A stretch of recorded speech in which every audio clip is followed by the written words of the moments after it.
So the University of Chicago is known for its Chicago Statement, a document which expresses support for free speech and, more importantly, forbids students and faculty from messing with the free speech rights of others.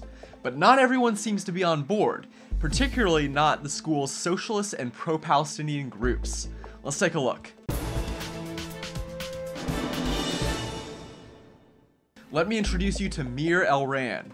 Elrond was a brigadier general in the Israeli Defense Forces and currently works for the Institute for National Security Studies. He's teaching a course at the University of Chicago this semester called Security, Counterterrorism, and Resilience: The Israeli Case.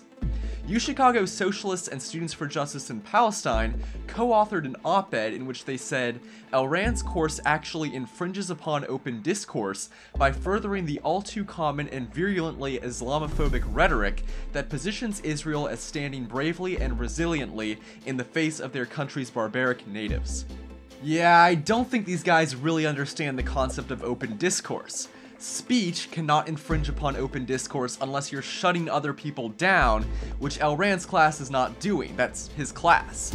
As for Islamophobic rhetoric, it doesn't make a whole lot of sense to frame defending against Palestinian rocket launchers, rock throwers, etc. as having an irrational fear of Muslims.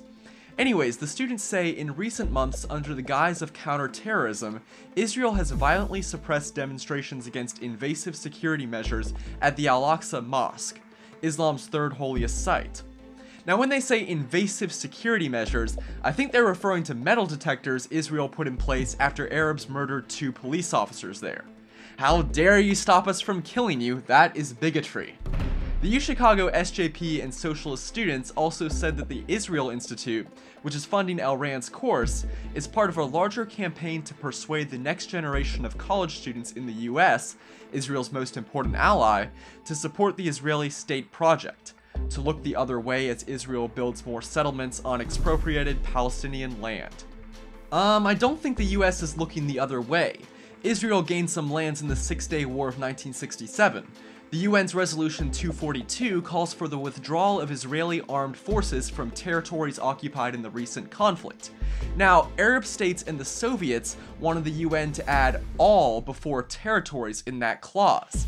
But this was denied, and Britain's representative to the Security Council said it would have been wrong to demand that Israel return to its positions of June 4th, 1967, because those positions were undesirable and artificial.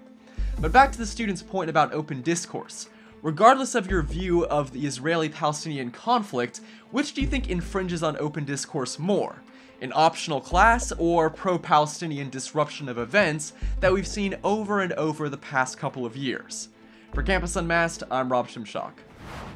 If you like this video and support our mission, please make sure to comment and subscribe.